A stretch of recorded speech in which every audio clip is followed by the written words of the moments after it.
Es casi uno de los últimos actos pasolinianos. La verdad es que estamos llegando ahí con energía y con entusiasmo, porque Pasolini es mucho Pasolini, pero también, digamos, con la sensación de que le hemos estudiado a fondo. Os emplazo a todos los que estáis en la sala y también los que nos están siguiendo por streaming a el último gran acto, el gran cierre de este año pasoliniano, que va a ser una representación de Pocilga, de Por Chile, de una adaptación teatral de esta gran obra cinematográfica pasoliniana, que es una coproducción entre la RESAD, la Real Escuela Superior de Arte Dramático, el Instituto de Cultura y el Círculo de Bellas Artes. Y va a tener lugar aquí en nuestro Teatro Fernando de Rojas el próximo 12 de diciembre. Bien, tiene bastante sentido, la verdad, que la conferencia de Giulia sea una de las últimas, porque se va a enfocar justamente en el último Pasolini, con lo cual, casi sin quererlo, hemos llegado a una especie de orden biográfico. Giulia es una gran investigadora sobre el autor italiano, hizo sus estudios de teoría de la literatura, filología, lenguas modernas entre la Universidad de Siena y la Universidad Libre de Berlín, la Freie Universität en Berlín. Ha publicado muchas contribuciones a los estudios pasolinianos y actualmente en esta muy interesante naturaleza ítalo-alemana que la caracteriza, ahora ítalo-alemana española que la caracteriza, trabaja para la Deutsche Welle, para la cadena alemana de televisión, a la que estoy seguro que, de radio y televisión, que aporta todo su conocimiento pasoliniano, que es mucho, ¿no? Hace falta mucho Pasolini en el periodismo. No sé si el de Por Chile, el de Petróleo o el de Saló quizá, ¿no? Bueno, y la verdad es que estoy encantado del tema que escogió para esta conferencia, que es una lectura de Petróleo de Pasolini a través de Walter Benjamin. Estoy encantado por dos razones. Uno, porque Petróleo es una de las obras más enigmáticas de Pasolini, más difíciles, que yo creo que más justifican una aproximación intelectual a Pasolini, que no siempre, todo se ha dicho y también se ha visto en algunos congresos que hemos hecho aquí, no siempre está del todo justificada. A veces en otros ámbitos se corre el riesgo, yo creo que, de sobreintelectualizar a Pasolini. En cambio, yo creo que una aproximación teórica aquí está muy indicada, porque es una novela que, desde el principio incluso, como nos explicará, entre otras cosas, pone en discusión la forma misma de la novela, entre otras muchas cosas, el sentido del tiempo, el sentido de la narración, pero sobre todo estoy muy contento de que lo haga a través de la mediación de Walter Benjamin, que para esta casa es un autor medular. Desde la gran exposición que se hizo bajo la dirección de Juan Barja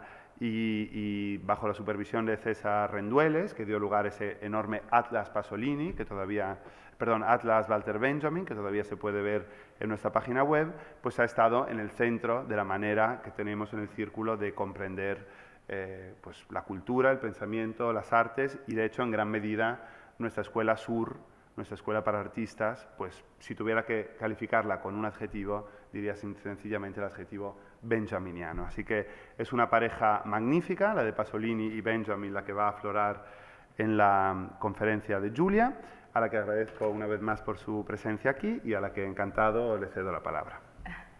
Sí, buenas tardes a todos y a todas. Bueno, gracias, querido Valerio. Me alegra mucho poder estar aquí en este lunes, pasoliniano, y poder hablar de un autor que me sigue y al que sigo desde hace muchos años. Cuando Valeria me invitó a hablar aquí en el Círculo, con ocasión del año pasoliniano, y me pidió que eligiera un tema, pensé en el binomio Pasolini-Benjamin. En todos estos años de lecturas y interpretaciones de obras pasolinianas, me percato de cómo imágenes esparcidas en obras de Walter Benjamin consiguen realzar aún más la carga poética y política de obras pasolinianas, como Petróleo, la última obra de Pasolini, inacabada, fragmentaria, publicada en Italia en 1922, realmente casi 20 años después de la muerte de Pasolini. Hay una increíble cercanía entre las imágenes que Pasolini y Benjamin crean, entre estructuras y formas que aparecen. El volumen La biblioteca di Pierpaolo Pasolini, publicado en 2007 por Graciela Chiarcossi y Franco Zabai, ha mostrado que Pasolini poseía un par de obras de Walter Benjamin en su biblioteca. Yo misma pude ojear en el archivo de Florencia los ejemplares de Pasolini de la obra de arte en la época de su reproducibilidad técnica, y también una antología de ensayos de crítica literaria publicada en Italia con el título Avanguardia e Rivoluzione. Sin embargo, aquí no quiero hablar del Pasolini lector de Benjamin, y tampoco no quiero hablar de una posible influencia de Benjamin en la obra de Pasolini, un autor que en varias ocasiones se definió como un pasticheur y cuya obra él mismo definió como el fruto de una contaminación de estilos. Quiero buscar, en cambio, huellas de sintonía entre Pasolini y Benjamin en el texto con el siguiente objetivo, o sea, que imágenes o estructuras de los pasajes, das Passagenwerk de Walter Benjamin, me ayuden a mostrar la sutileza de unas dinámicas que aparecen en Petróleo. Lo que citaré de Pasolini y Benjamin lo haré directamente en español. En el caso de Petróleo utilicé la traducción hecha por Attilio Pentimalli, publicada en Sesbarral en 1993. Y con respecto a los pasajes, mi referencia en español es la traducción hecha por Juan Barja, publicada en Abada en el 2013. Bueno, empecemos con La forma de Petróleo, la última novela de Pasolini, o sea, publicada post-mortem en 1992, inacabada, fragmentaria, no solo porque se vio interrumpida por los hechos biográficos del 1975, sino porque se presenta como un conglomerado de apuntes, o sea, capítulos titulados como apuntes. Se trata de un conjunto de textos numerados en orden creciente, a veces con un aspecto provisional, apuntados para una redacción ulterior más firme. Y la prueba es que no solo se encuentran lagunas de varios tipos a lo largo del texto, sino que algunos capítulos están compuestos por esquemas, proyectos. O sea, en esos casos se trata literalmente de apuntes para una forma futura, que será. Como el propio Pasolini le escribió a su amigo poeta Alberto Moravia en 1973, Petróleo, cito, es una novela, pero no está escrita como están escritas las verdaderas novelas. Sigo con la cita. Su lenguaje es el que se utiliza para los ensayos, para determinados artículos periodísticos, para las reseñas, para las cartas privadas y también para la poesía. Raros son los fragmentos que se pueden decir decididamente narrativos, y en tal caso son pasajes narrativamente tan evidentes que evocan más bien el lenguaje de las adaptaciones o de los guiones que el de las novelas clásicas.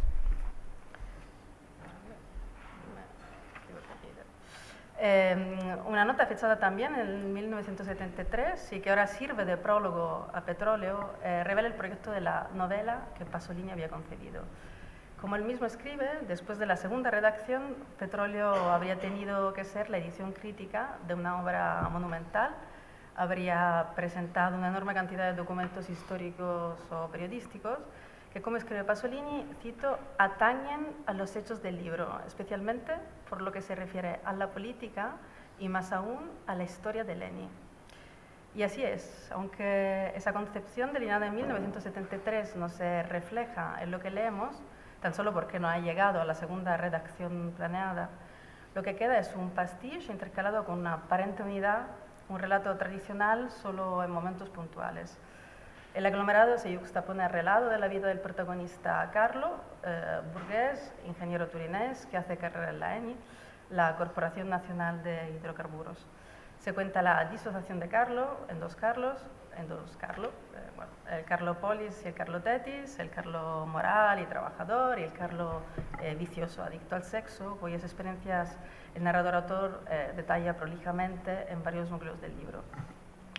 El carácter de edición crítica que Pasolini había pensado para Petróleo en 1973 lo reconocemos en un narrador-autor concentrado obsesivamente en la obra que está escribiendo. O sea, un narrador dictador, como él mismo se define a lo largo de la obra, que reivindica polémicamente la autonomía de la forma que está creando. La novela Petróleo es definida en varios pasajes como una forma autosuficiente separada de la realidad exterior. Y aún así, en esa condición de separación, es capaz de contarla. Para que podáis visualizar esta idea de autosuficiencia de la forma novela, os leeré un pasaje, diría el más ejemplar de esta temática en la novela. Se trata del apunte 6b. Hasta este punto, seguramente el lector habrá pensado que todo cuanto está escrito en este libro, como es natural y por otra parte, como es inevitable, se refiere a la realidad. Tan solo lentamente, avanzando en la lectura y por tanto volviendo a recorrer el camino del autor, el lector se dará cuenta de que, en cambio, este libro no se refiere a otra cosa que a sí mismo. Se refiere a sí mismo, acaso también, ¿por qué no?, a través de la realidad, esa que conocen convencionalmente y en común autor y lector. Cuando poco a poco se hayan establecido las premisas para una lógica interna que funcione basándose totalmente en el impulso que la ha constituido, el lector podrá moverse con mayor seguridad entre las celadas narrativas que se explican recíprocamente. Por ahora lo comprendo. Ha de vencer la repulsión que le produce una transposición falsa de la realidad, falsa porque de hecho no hay. Por tanto, me veo forzado a pedirle al lector que venza, hasta donde pueda, dicha natural repulsión por la mascarada y que tenga confianza en el efecto positivo, aunque más no sea, de la pura y simple acumulación de la materia. Intentemos resumir los puntos centrales de lo que hemos leído. En primer lugar, el narrador-autor le exhorta al lector a no confundirse, a no relacionar los hechos de la novela con la realidad, o sea, con la historia o política italiana. Os propongo un ejemplo textual muy concreto. El núcleo de apuntes 71-72 lleva el nombre Il Merda, el mierda. Se trata de una visión del protagonista Carlo de los efectos del cambio socioeconómico en la sociedad italiana. Es un núcleo que parece el guión gráfico de una película que el narrador-autor acompaña con un comentario explicativo. En esas 50 páginas seguimos el paseo del personaje mierda con su novia, Cinzia, por calles y travesías de los barrios romanos de Torpignatara y Quadraro.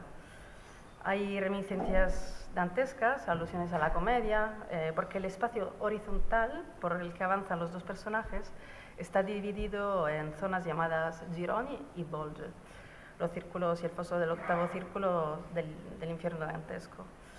Cada círculo, además, simboliza una categoría dotada a su vez de un modelo, una escultura que sirve de pauta o influye en el aspecto o en el comportamiento de todos los presentes.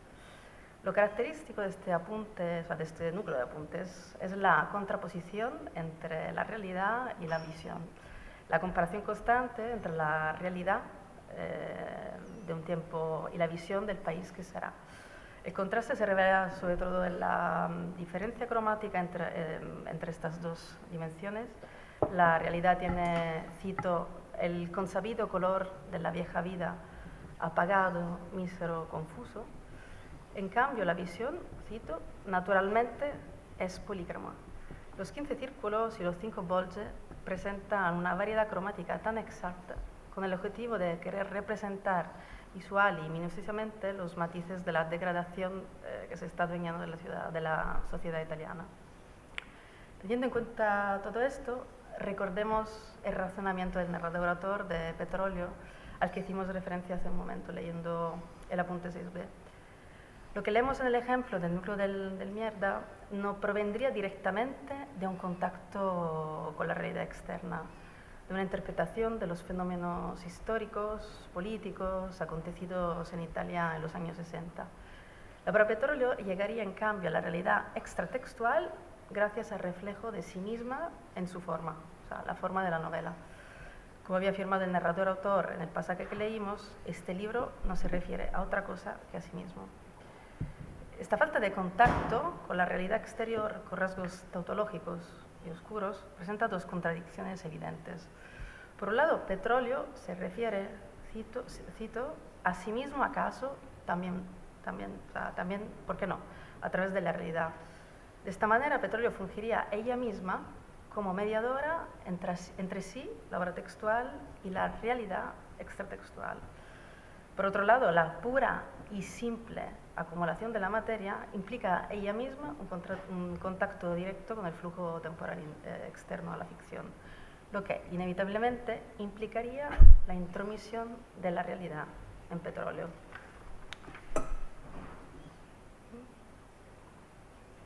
A pesar de esas contradicciones evidentes que ponen en duda la realización del proyecto de autosuficiencia reivindicado por Pasolini, veremos cómo se consigue una autonomía formal a través de los fenómenos de intertextualidad y metatextualidad que tanto enmarca una obra como Petróleo. Los pasajes de Walter Benjamin nos pueden ayudar a realzar lo sutil de estas dinámicas. Como pudimos ver en el pasaje que leí antes, el apunte 6b, donde el autor se dirige directamente al lector, a lo largo de toda Petróleo se encuentra una enorme cantidad de comentarios metatextuales del narrador-autor alrededor de la obra que está escribiendo. Haciendo mía la observación del crítico Rino Genovese, en Petróleo se encuentra una reflexividad total, continua del autor a propósito de la obra que está componiendo. Pero además añadiría que esa reflexividad no solo denota una extrema capacidad de pensar atenta y detenidamente la composición de la obra, sino también alude a la reflectancia de Petróleo, a su capacidad de reflectar sobre sí misma todo el material importado por Pasolini para poder escribir una obra capaz de contar una época, como él mismo definió en otra ocasión, para poder escribir una suma. A lo largo de Petróleo encontramos de hecho una enorme cantidad de material heterogéneo, marcado en cursiva y notas al pie, o también hay referencias explícitas del narrador-autor a lo largo del texto. De la misma manera, hay muchísimos pasajes insertados como fichas en el flujo de relato. Apenas revelan su presencia porque no están marcadas específicamente. La prueba es que, casi confirmando el proyecto inicial de Pasolini de que Petróleo tuviera la apariencia de edición crítica, es inevitable tener que recurrir a las notas de la curadora Silvia de Laude para identificar la fuente en aquel momento concreto. Petróleo se muestra como un verdadero mosaico de cita. Revela una estructura basada en referencias intra- y extratextuales. En esta estructura, cada ficha, bien sea una referencia o un pasaje completo, se inserta en ese lugar exacto, porque se encuentra en armonía con ese aspecto de la trama, del contenido de Petróleo. En los casos más explícitos, el pasaje citado se superpondrá completamente sobre el relato principal. Este método de composición, a modo de mosaico, inevitablemente recuerda a los pasajes de Walter Benjamin. Así, en el núcleo Enya, Benjamin delinea el arte de citar sin comillas, die Kunst ohne Anführungszeichen zu zitieren, como el fundamento de su obra, instituye un vínculo íntimo entre el arte de la cita y el montaje. A lo largo de Petróleo reconocemos esta dinámica a varios niveles. Por un lado, obras como Love's Body de Norman O'Brown representan una fuente de inspiración para la creación del personaje de Carlos y de sus metamorfosis sexuales a lo largo de la novela. O también en los ultimísimos núcleos de la novela tiene lugar una importación de pasajes enteros de Los demonios de Dostoyevsky, por una analogía, como recuerda la curadora Silvia de Laude, que veía a Pasolini entre la trama de la novela del escritor ruso y el clima político de los años 70 en Italia. El panfleto, Pustochefis, de Giorgio Steinmetz, se convierte en material de referencia para la redacción de la parte dedicada a la ENI. Hay muchas alusiones a ese libro de Steinmetz, bien sea la importación de detalles para delinear los rasgos de un personaje, o bien más generalmente de contenidos para contar el desarrollo, la transformación de la ENI. Por otro lado, hay otros casos en los que la operación del montaje resulta más compleja, reflejando una tensión constante entre la voz propia del autor narrador y otras voces. Ejemplar a este respecto es el apunte 128C, donde Pasolini inserta partes de la entrevista publicada en el periódico El Espresso al político Fanfani de la Democracia Cristiana por el periodista Giuseppe Catalano. Este apunte resulta muy interesante porque se nota y diría también que se percibe una tensión entre las distintas partes que componen el texto que leemos.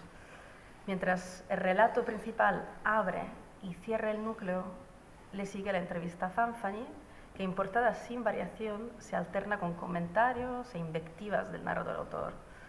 Por un lado, leemos un análisis del discurso de Fanfani, atento, por ejemplo, a los matices retóricos del ablativo absoluto, Por otro lado, el pasaje citado da pie a la crítica de Pasolini al programa de desarrollo civil o a la que él llama en otras ocasiones modernización sin desarrollo. O sea, tema recurrente en sus invectivas o artículos reunidos en los volúmenes escritos corsarios y lettere luterane, cartas luteranas, escritos y publicados paralelamente a la redacción de Petróleo a lo largo de los años 70. Volvamos otra vez a Walter Benjamin. Sin dejar el núcleo N, leemos cómo Benjamin describe el montaje literario como el método de composición de los pasajes. Cito: nada que decir, solo mostrar, no estar ahí nada valioso, ni hacerse con las ideas más agudas. Pero los harapos, los desechos, eso no pretende inventariarlo, sino dejar que alcancen su derecho de la única forma en que es posible, a saber, empleándolos. Contar la realidad a través de la técnica del montaje literario, importando y combinando fuentes variadas, permite demostrar la realidad en su profundidad y amplitud, yuxtaponiendo elementos distintos, desechos, residuos, dejando que tiempos ajenos formen parte del relato. Desde el punto de vista en Petróleo, podemos observar un mecanismo extremadamente sutil. Como venimos viendo, la realidad extratextual representa en Petróleo la principal amenaza para el proyecto de autonomía de la forma. Asimismo, la peligrosa realidad extratextual es el objeto principal de las fuentes importadas. A mi modo de ver, el montaje literario es la técnica que permite que se verifique la autonomía de la forma de Petróleo. Las contradicciones cesan de existir cuando el lector, a posteriori, en el proceso de interpretación del texto, toma conciencia de que la realidad histórico-política presente en Petróleo es en realidad el fruto de la mediación, de la importación de otra temporalidad, que el narrador-autor no comparte con el lector. Los documentos históricos y de ficción se yuxtaponen a la diégesis principal, permitiendo que la propia realidad también forme parte de Petróleo. De esta manera, la declaración con matices contradictorios y tautológicos, este libro no se refiere a otra cosa que a sí mismo, consigue afirmarse porque la realidad externa presente no le pertenece en sentido estricto, sino que forma parte de obras a su vez importadas y no pertenece al núcleo propio de Petróleo. Con respecto a ese mecanismo de importación y apropiación de obras ajenas, el crítico Altamura observó que en la base de la concepción de Petróleo podríamos reconocer la estructura de palincesto, es decir, una superposición de textos de diferentes tipologías caracterizadas por una textualidad bulímica. Esa textualidad bulímica la define Altamura como una dinámica de doble devoración textual, en la que, por un lado, Petróleo ingeriría textos importándolos con voracidad, por el otro lado, Petróleo misma estaría caracterizada por un impulso irrefrenable a reescribirse, masticando con impetuosidad su material de composición.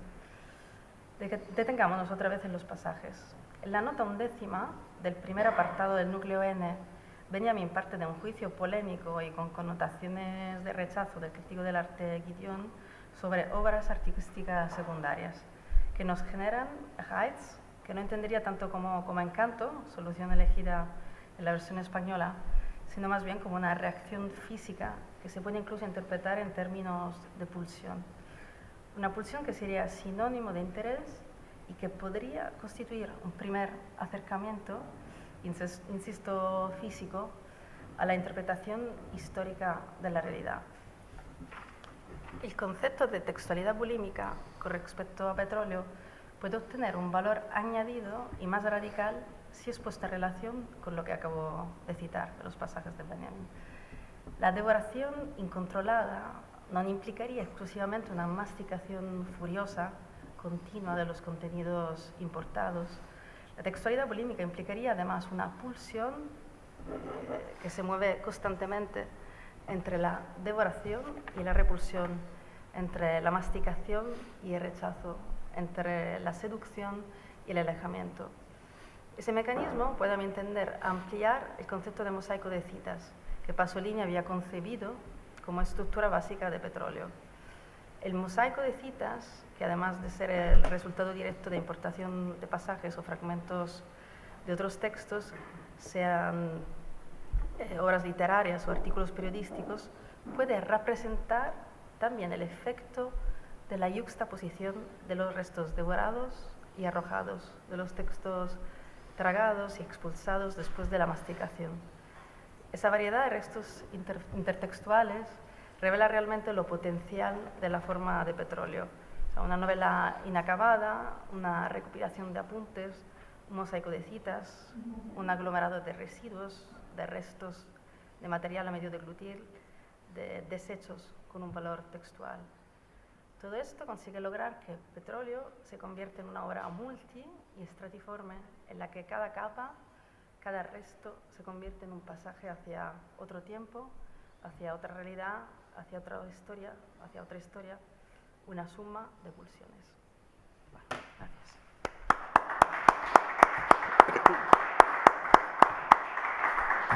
Muchísimas gracias, Julia, por esta magnífica conferencia y la verdad esta aproximación a este texto tan fascinante a través de Benjamin, pero también a través de tu propia lectura y tu propia categorización. Esta de la textualidad volímica me parece fantástica, con todas estas metáforas digestivas. Y bueno, y que además complejifica, ¿no?, la relación entre ese mosaico de citas y la idea benjaminiana del montaje o del palimpsesto.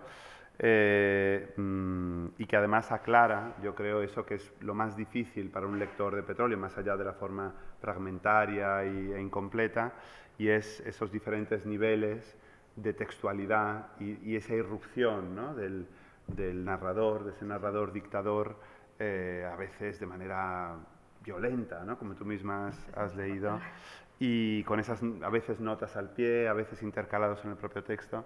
La verdad es que yo creo que este marco conceptual que nos has ofrecido lo aclara mucho.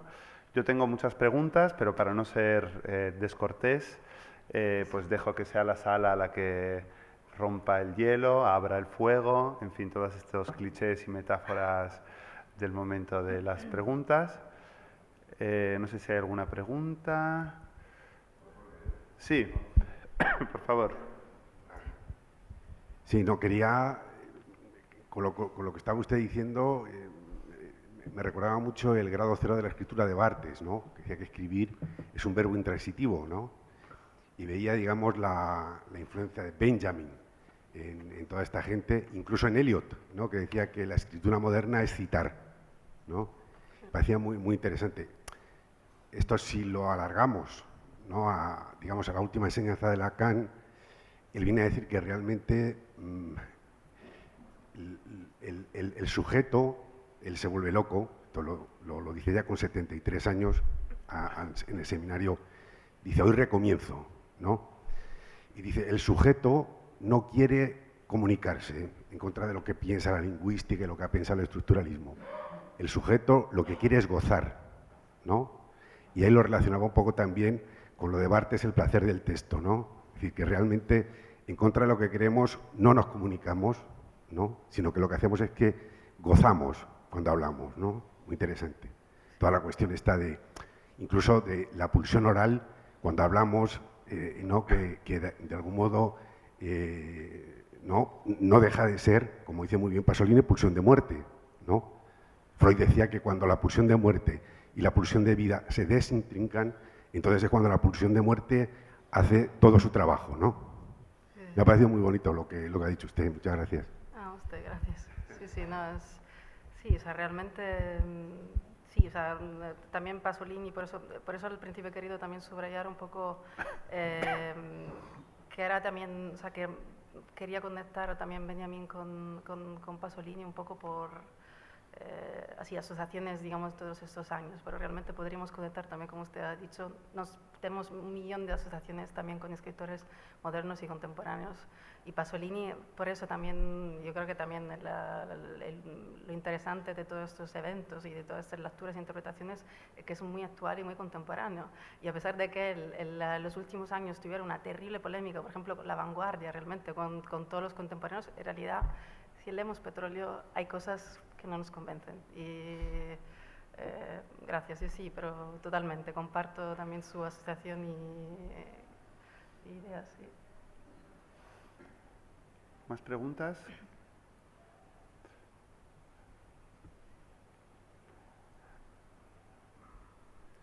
Yo creo que hay una pregunta que ha quedado un poco, por así decirlo, en elipsis en tu conferencia y a lo mejor nos quieres decir algo.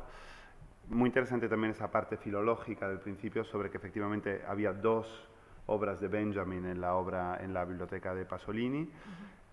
Más allá de la lectura o de las resonancias, ¿no?, que también la persona que ha hecho la pregunta anterior están evidentemente ahí, es una pregunta que muchas veces nos hacemos también con Hegel, ¿no? Hasta qué punto él pudo o no pudo leer realmente a Hegel, a pesar de las muchísimas referencias que hay en su obra. ¿Tú crees que le leyó y que por lo tanto puede haber una influencia directa o más bien hay una resonancia común benjaminiana, pasoliniana, más allá de una influencia textual?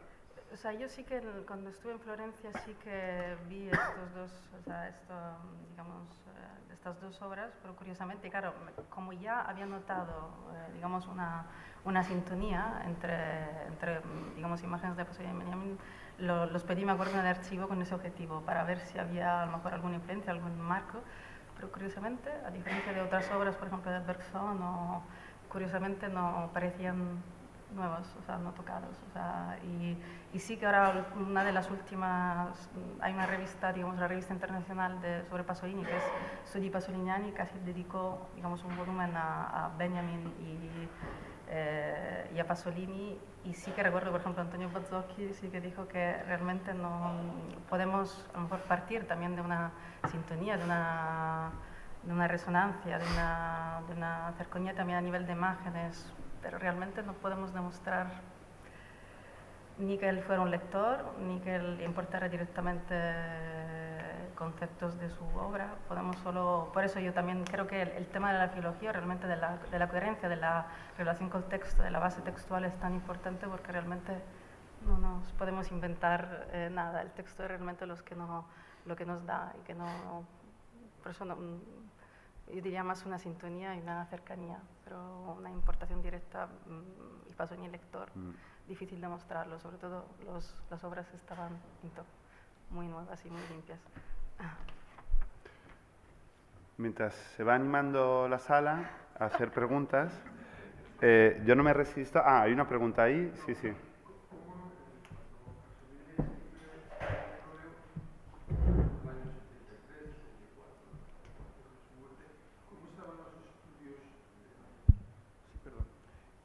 Cuando Pasolini escribe Petróleo, que debería ser sobre, no sé, 73... Pues muchos años, o sea, le mataron en el 75, 70, 70, 75, 65. ¿Cómo estaban los estudios en torno a Benjamin en Italia? O sea, había, digamos, una parte de la filología, sobre todo alemana, había empezado, digamos, se había empezado a traducir, o sea, él tenía obras, digamos, traducidas en italiano en su biblioteca. Él sí que recuerdo que tuvo, digamos, y recuerdo que sí que se veía mucho más claramente su contacto a lo mejor con la Escuela de Frankfurt, con obras de Adorno, pero Benjamin sí que estaba más, o sea, sí que había estudios, pero realmente Pasolini sí que además de ser poeta, de ser director de cine, de ser intelectual, era crítico literario, pero digamos, el lector de filosofía menos. O sea, pero sí que la crítica estaba ya desarrollada, pero no se puede demostrar si por eso había un contacto directo. Hay un tema siempre muy peliagudo en Pasolini y que ha sobrevolado también tu conferencia, y es la naturaleza de la mediación en Pasolini, ¿no? Por un lado, como tú sabes muchísimo mejor que yo, él se declara rabiosamente anti-hegeliano en su imposibilidad, en plantear la imposibilidad de una genuina mediación, de una conciliación dialéctica. Y de hecho, a mí, quiero decir, cuando leo Petróleo y veo el desdoblamiento en estos dos Carlo, ¿no? Carlo Polis, Carlo Tetis, yo lo que veo ahí es una de las muchas referencias pasolinianas a esa dualidad irreductible, ¿no? La dualidad especular irreductible en la que de algún modo se descompone la unidad. Pero por otro lado, tú muy bien has apuntado que desde el punto de vista formal, la novela, Petróleo misma, se plantea como una mediación entre sí misma y la realidad, ¿no? Como una especie de mediación en la mediación, que es algo, digamos, que nos lleva a otro marco hermenéutico, ¿no? Un marco hermenéutico que sí está pensando la posibilidad de diferentes niveles de mediación. Entonces, ¿se podría decir que en Pasolini, o al menos en esta obra, hay una mediación, sí hay mediación en cuanto a la forma, pero no que él sigue amarrado a contenidos, a historias, a personajes que no admiten mediaciones? ¿O es una lectura, digamos, muy bivalente de una diferencia entre forma y contenido en Pasolini? A ver, sí que él, o sea, respecto, por ejemplo, a lo que tú, a ver, tú eres un estudioso de Hegel, claramente ves en el Carlo Polis y Carlo Tetis, el dualismo, él lo ve más bien sobre la neurosis, fruto un poco de su crítica, digamos, al desarrollo económico, a la mutación antropológica, un poco lo ve reflejo también en su personaje principal.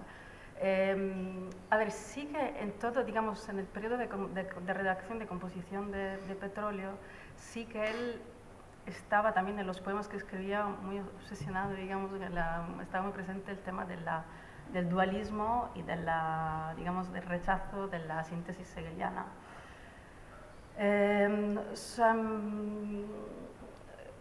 Y en Petróleo, a ver, sí, o sea, obviamente o sea, yo sí que creo que Petróleo es una suma, realmente, porque vemos todos las imágenes y los conceptos un poco que perseguían a Pasolini, digamos, en sus últimos años presentes. Pero yo no reconocí, o sea, no lo había nunca visto, digamos, desde este punto de vista. Probablemente también a lo mejor tú con tu formación filosófica y como hegeliana, a lo mejor te resulta más presente. Preguntas. Otra pregunta.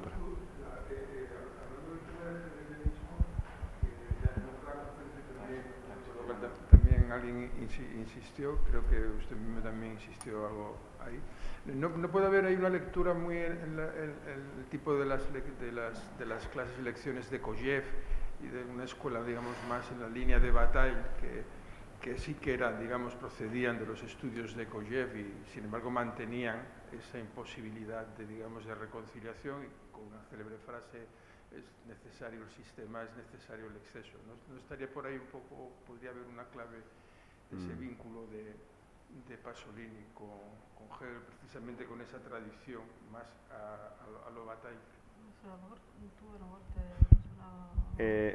A ver, yo estaría muy tentado de contestar, aunque la experta es Julia, pero yo estaría tentado de contestar, pero creo que un pasoliniano doc, alguien experto en Pasolini, contestaría que mientras que Bataille es un filósofo, Pasolini no es un filósofo. Y entonces yo creo que ahí muchos, y yo entre ellos, cometemos, y lo he dicho desde el principio, y sin embargo no consigo escapar de este defecto. Es tan rico Pasolini, tiene tanto material, y efectivamente, además, como dice Julia, como ha dicho Julia en su conferencia, esta novela, o como dice el propio Pasolini en el prólogo, en esa especie como de instrucciones de lectura, es una novela escrita como no una novela, sino con la forma, de algún modo, de un ensayo.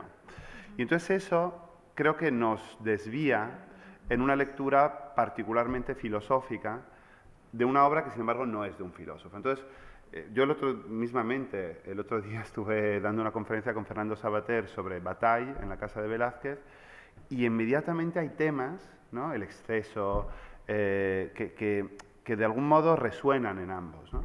Y sin embargo, Bataille, por ejemplo, en la última parte de su vida, no rehuyó la posibilidad de una sistematización de su filosofía. Y ese núcleo, como muy bien ha dicho, kojèviano y de las lecturas sobre Hegel, siempre le acompañó, ¿no? Incluso dentro de la crítica más furibunda a Hegel y a otros filósofos de raigambre hegeliana. Pero creo que el campo de juego es distinto.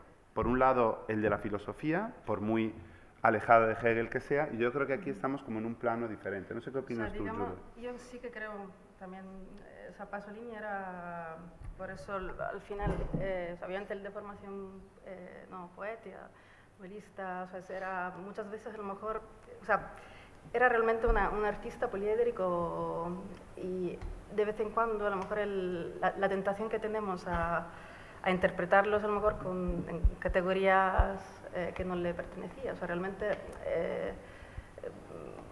yo ahora últimamente estaba también leyendo un poco los ensayos y también más, digamos, de crítica de la actualidad, digamos, de su actualidad. Y muchas veces, por ejemplo, allí el error que se había cometido es interpretar su crítica, que realmente era una crítica poética, una crítica de la realidad, pero desde su punto de vista, digamos, de poeta y de novelista, interpretarlo como si fuera un sociólogo. Aquí yo creo que realmente lo bonito de Pasolini,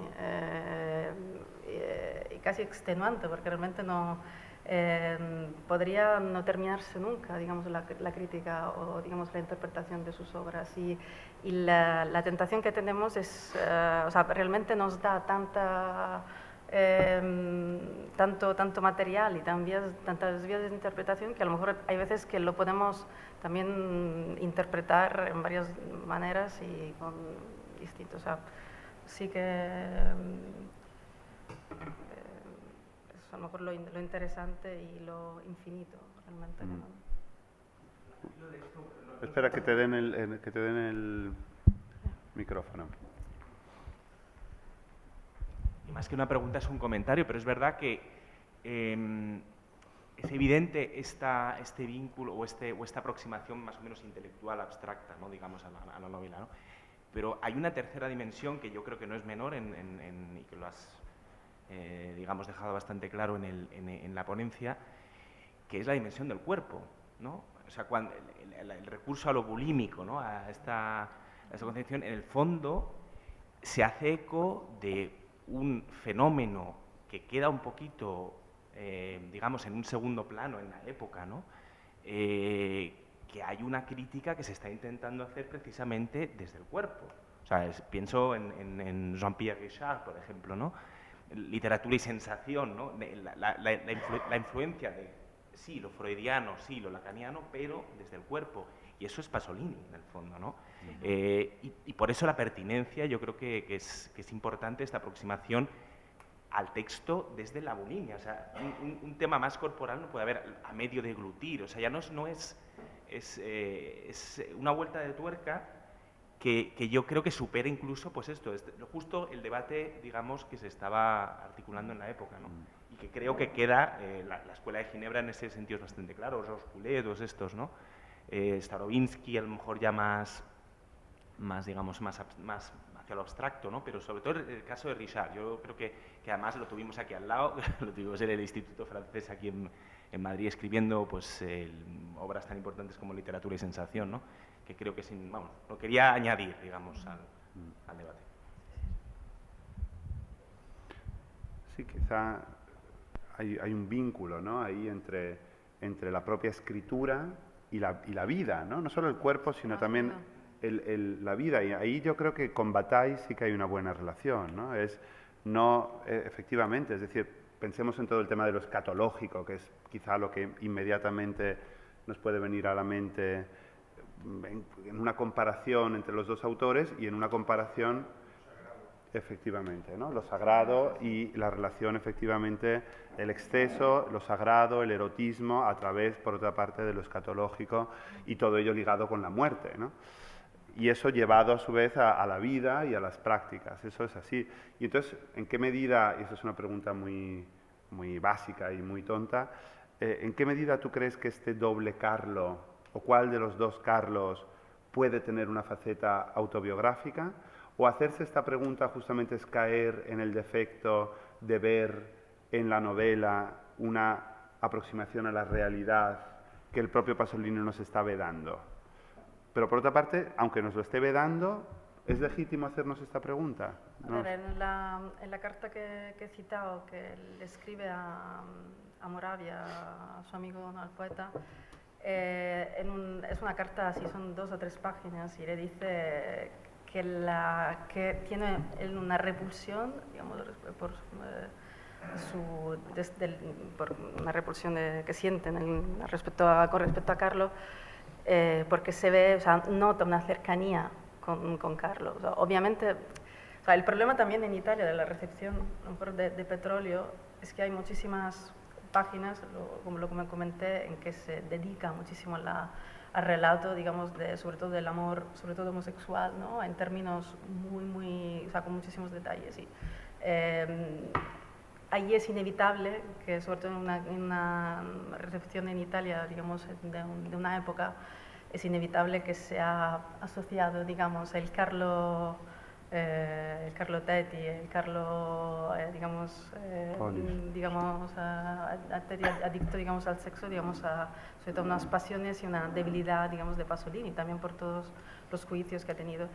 Y yo personalmente me he intentado siempre un poco alejar, porque por eso creo que, digamos, creo que es importante, digamos, ser fiel al texto, ¿no? Porque en un autor como Pasolini, que ha tenido una vida tan compleja desde varios puntos de vista, en un país que se estaba desarrollando, pero luego a nivel de código penal y código civil todavía estábamos en el pasado.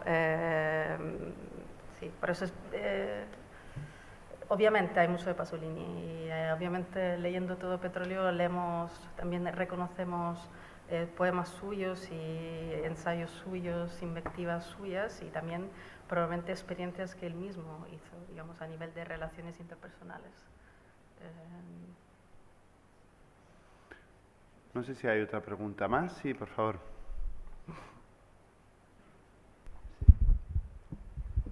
Yo lo que siempre he visto en Pasolini, no sale aquí, pero lo voy a remarcar, yo creo que Pasolini hace filosofía política en el sentido más amplio del término, muy cercano a Marx, en el sentido que Marx, no el Marx solamente político, sino el Marx sistemático de su obra cumbre, El Capital. Solo recuerdo, y los he visto creo que casi todos, cuando Pasolini iba en los años 60 con un micrófono y una cámara por las playas del Adriático en Italia, entrevistando a la gente, y las tertulias a raíz de ese trabajo sociológico, para mí político, filosófico, que hace de campo, que luego se vierte, lo sabréis como italianos que sois, cuando en las emisiones televisivas en las que él participa, con intelectuales, donde se originan tertulias sobre este aspecto, y yo creo que él es uno de los representantes.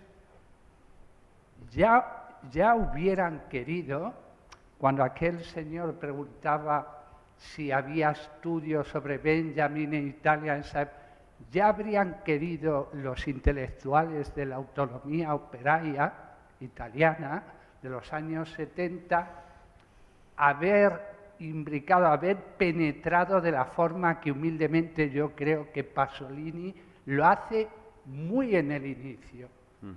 Y está en toda su obra, en el cine, por supuesto en la poesía y en la multitud de ensayos que escribe en la prensa, etcétera, etcétera.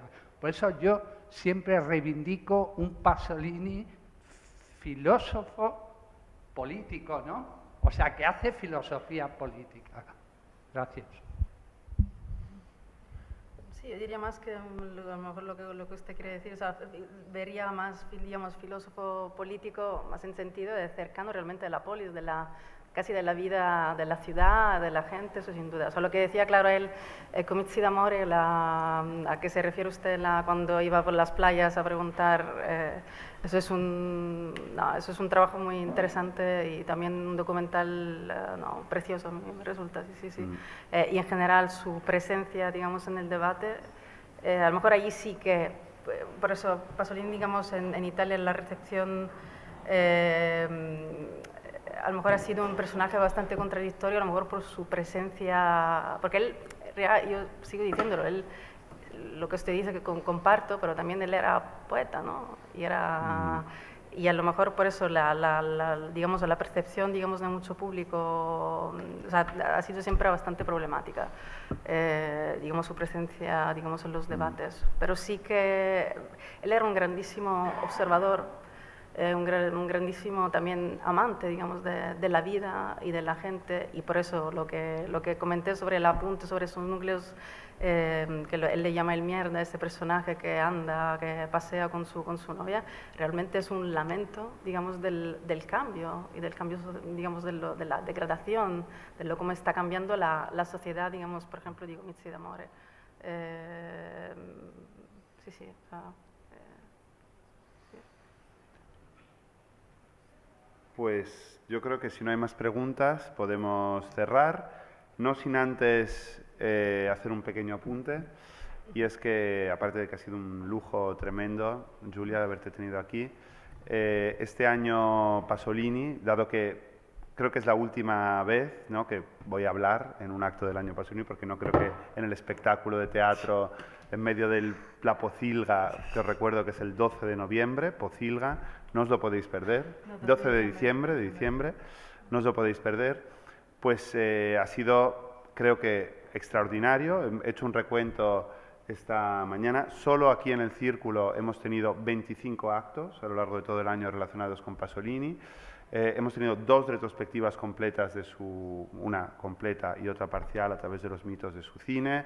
Hemos tenido 2 conciertos relacionados con Pasolini y, bueno, un montón de, como digo, de conferencias como esta magnífica que hemos podido escuchar hoy. Así que nos sentimos como que hemos pagado una deuda. El otro día estaba aquí Erri De Luca, el gran escritor italiano con el que tuve la inmensa suerte de poder conversar en el Festival Eñe, y cuando le conté todo lo que habíamos hecho por Pasolini, no os exagero cuando digo que se conmovió. Estábamos cenando, se conmovió, él que le tuvo tanto cariño, él que pudo iniciar de algún modo su carrera política y literaria en gran medida gracias a Pasolini, se emocionó, y yo creo que esa emoción de Erri De Luca pues es la mejor recompensa a lo que modestamente hemos intentado hacer aquí, insisto, no solo en el Círculo, sino en colaboración con 2 universidades y con el Instituto Italiano de Cultura. Así que gracias también a todos ustedes que nos han acompañado en muchos de estos actos, y una vez más gracias a Giulia y hasta la próxima.